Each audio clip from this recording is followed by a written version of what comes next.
What's up, everybody? Welcome to EVE Online, where we're going through the career agents, and I'm just going to start up a new series for the military career agent. And so this is going to be 1 of 10 for cash flow for Capsuleers. And I'll jump over to the game.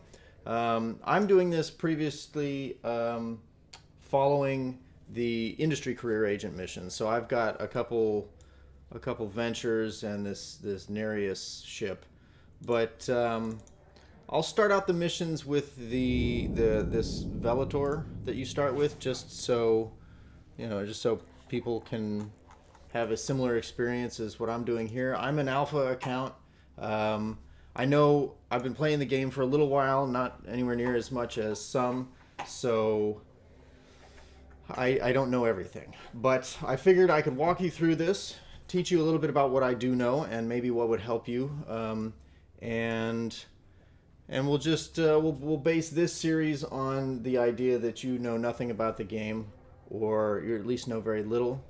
There are some things outside of this particular mission that I may forget to mention that I've mentioned in the industry one that I hopefully will remember to cover again. But if you have questions about industry, by all means go and check out that series of missions as well. But let's just jump right into it. So I'm in my Velador.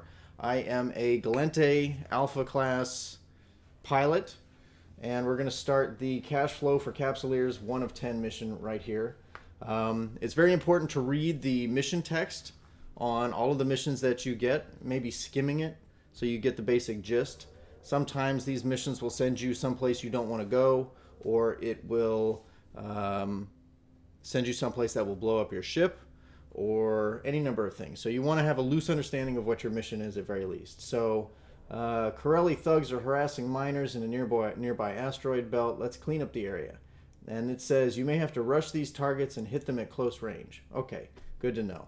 Now, it's also good to know about your enemy when you're going into combat. Most missions will tell you, and so if you click on that, if you can't identify by the little icon, which eventually you will, we're going up against Serpentis, which are one of the classes of pirates. So this tells you a number of things. One, what faction you're going up against, which gives you information. And you want to pay attention to this because you might care about your standings with various factions. So I personally don't like to ever be basically an enemy of any of the states. So I want to be able to fly through high sec without being afraid that Concord is going to take me down, or some navy of one of the other factions is going to attack me on sight. So to do that, I need to make sure that the missions I'm accepting aren't having me kill Minmatar, Caldari, Galente, or let's see, I said Amar, Minmatar. Anyway, one of the 4 main factions. So we're going up against one of the pirate factions. And in addition to that, I put in my character's bio information about what damage types each faction does and what damage types each faction is most vulnerable to. One of my main characters is a Minmatar pilot, and so I pick different projectile ammo based on what I'm going up against. And I generally gear my ship fitting to protect myself against what damage is going to be coming my way. So that'll make more sense over the next 10 missions or so, but to get into it, so I copied this off of a bio from some other pilot that I saw. If you want to look me up in the game, my character name is Scattered Marbles, and I've got this in my bio, so if you look at that, you can copy and paste it into your own, just to use it as a point of reference like I do. So we're going up against Serpentis, and the first set of information here is the damage that I need to resist, and they're doing 0% EM. There's 4 types of damage if you aren't aware. One is electromagnetic, or EM, one is explosive, one is kinetic, and one is thermal. So certain weapon types cater towards certain damage types, and missiles and projectiles, and I think also hybrid turrets, allow you to change out your ammo so that you can focus on one damage type or another. So Serpentis, they look like they do 45% of their damage is kinetic, 55% is thermal. Now I'm in a really low-level ship, so I don't have much. I want to protect against kinetic and thermal, and I want to be doing kinetic damage. Okay, so here's my empty ship. I'm going to look at my inventory. I don't really have anything in the way of guns, so I'm just going to go with the basic gun that I've got and hope that that will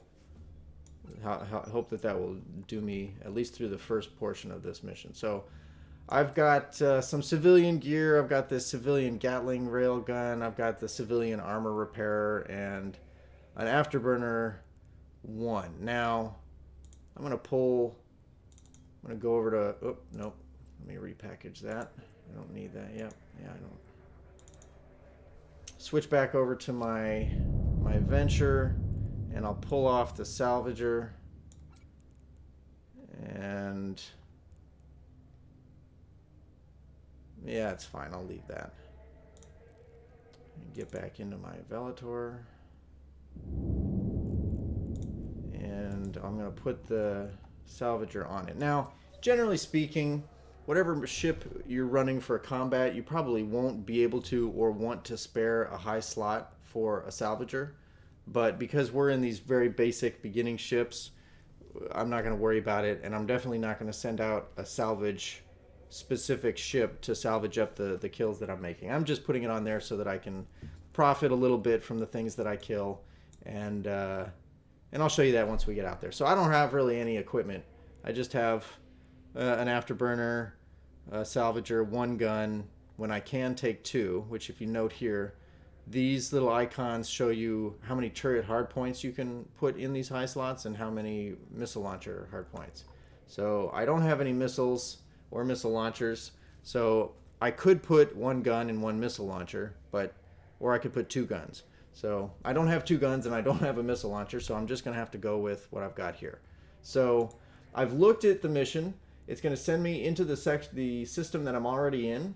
I'm going to be killing Serpentis. It's going to give me a gun that's much better than this POS civilian gun that I've got, and it'll also give me ammo if I'm able to complete it in 5 hours or less. So I've prepared my ship, I've read the mission, and now I will hit accept and undock. So there's a lot of information over here in the fitting tool. For now, don't worry too much about it. As you get more and more into it, and as you get into better ships, you'll use that a lot more. So hovering over your weapons will tell you what information you need to know. So the optimal range is what range I want to be at, ideally, in order to do the most damage to my target. So I'll select, let's see, I will warp to the location. And while we're doing that, it looks like about 5,000 meters is my optimal range. And if we add another 7,500 meters to that, that's our fall off range. So when we reach fall off range, our damage is going to be 50% of what it would otherwise be at optimal. So I'm going to right click on my set default orbit distance. I'm going to put it at 5,000, which it was already at. And then I've heard the rule of thumb be that you want to try to orbit your enemies at optimal plus 1/3 fall off. Don't worry about that too much right now, but that's something to consider. So we're going to move towards this Corelli Initiate. And if we want to look at it, we can do that here. Hey, they look just like us. So to close the gap quicker, I'm going to turn on my afterburner, and I'll hit F1 to start my gun. And you can see the damage scrolling up here. So there's another ship in here that is 35 kilometers out, and I can only target things out to 24 kilometers. Your ship itself will actually dictate to a certain extent what range you can target things at. And so you want to be at least cognizant of that, because obviously, as we saw here,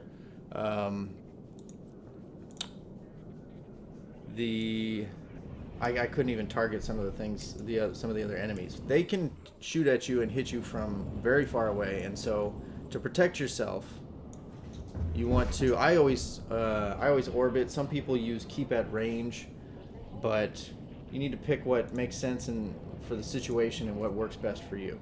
Now, I hit the orbit button, and let's see, where's my ship? There we are. I'm going into tactical view. Tactical view shows me a little bit more information. So if I zoom way out, it gives me it can give you a top-down view of what you're doing, how far away things are. So this may be above or below me, but it'll show up on the map. So right here it's at, and the background is bad for this, but it's at 5 kilometers because that's what I'm orbiting it at, give or take. And you can see it's above me, but I'm orbiting it. And this ring here that shows up is the path that my orbit is going to take. So it's good to know kind of about that. Now, I'm going to hit F1 to attack this ship, and then I'll talk about a strategy, and maybe I'll do a quick tip about this. I'm not very good at this, so me trying to explain it, or at very least demonstrate it, may be a poor choice, but it's better to at least know that it's out there. I've got my dogs here in the background. Yep, I know it's dinner time. So there's 2 more. So I'm going to approach. I'll just hit approach instead of orbit. And you can see, I'm going to have to pause this. Okay. Fed the dogs. They're going to be a bit more quiet now. So I will approach this Corelli Initiate, and this is my target window here. And as you can see, there's a bunch of buttons worth using. And because I don't want to, well, this is the first mission. I don't want to get too into it, but one way to do it is, instead of flying directly at something, because it makes it real easy to hit you, is to do what's known as spiraling in to, like, towards them, because you want to maintain or increase your lateral, it's very hard to explain without using visual aids, but you want to increase your lateral or your radial velocity. So if you're moving together, you're in parallel, but if I'm moving perpendicular to somebody, that's lateral. Or if I'm moving around somebody, then that's their radial velocity. And by having a radial or a transverse velocity, it makes my target it makes it much harder for them to target me and track me with their guns. So it's a lot to think about right now, and don't worry too much about it. But that's kind of where we're at. All right, so they're both within range. I'm going to now hit orbit, and I'll start attacking them with my one gun. Turn off my afterburner, or my prop mod as they're called, my propulsion module, and we'll take these out. And as you can see, on each ship that I've targeted here, it lists their distance, the name, and what the bounty is. And the bounty, you get the bounty for killing them. So I'm going to orbit this Corelli Initiate and take me off of that. And I will get 3,000 ISK just for killing it. Now, it doesn't show up immediately. If you look here, okay, they're called ticks. Bounties come in every 20 minutes. And so if somebody refers to something as having a tick rate, they're referring to how much money they make in a 20-minute period of time. So I've killed 4 ships here, and they all had a bounty of 3,000 ISK, and I'm only showing 1 kill, right? So within the next 20 minutes or so, I will get another notification where the next 3 bounties are awarded to me. So those don't come immediately. The rewards, if there are financial rewards for completing a mission, come right when you hit a complete mission. And yeah. Okay. So because I am poor. I am going to try to salvage most of my kills here. But if you look in the mission window, there's a little blue check, and that means that we have completed. We've killed everything. Nothing else is going to spawn. Like I talked about in the industry missions for the career agent, there are a lot of asteroids here to mine, and it's specific just to this mission instance. So if I was really interested in mining some Veldspar, and you can see there's a somewhat rarer version, which is dense Veldspar. I think that's based on the asteroid size. I think that's the 10% version as opposed to the 5. Yeah, so it's worth, I don't know, it's worth checking to see what ore you have there and if it's worth harvesting it. So I generally don't find it to be worth my time going and getting a Venture or whatever my mining ship is and doing that, but you might, depending on what's there. And yeah, now the dog's gonna chase her own tail, as you do once you finish dinner. You know, that's just kind of the way of things. And I know watching me go and harvest what's probably going to be metal scraps from this thing is not the most scintillating video, but I'm going to take it off strategic view, or tactical camera or whatever, and bring it back just so I can see my ship. Yep, there's my metal scraps. I'll get this going, trying to salvage it, and turn that off. And generally speaking, you can make, it's a nice supplemental income salvaging your kills. So don't be afraid to, these dogs are really in rare form here. Alright, while I approach this, come here girls, why don't you go outside? Yeah. Alright, so while you're, while we're approaching this, you can make a decent supplemental income by salvaging your kills. Some people want to maximize the use of their time and they completely ignore this and they blitz or they run through every mission as fast as possible, killing only absolutely what needs to be killed and ignoring the rest. I'm not one of those people. If I go into a mission, invariably, unless I'm really struggling with it, I'm going to kill pretty much everything that's in my way, which in the essence of the mission I was sent there to do. But there are multiple schools of thought here, so you do whatever works for you. Through these missions, I may not take the time to salvage everything, but I wasn't being given a reward at all, and I'm probably going to need to buy some ammunition for these guns, so making a little extra money. In your inventory window, as I say, you might want to learn how to make a little extra money is good. You can see what your inventory is estimated to be worth. Right now I've got an estimated 32,300 ISK worth of components here.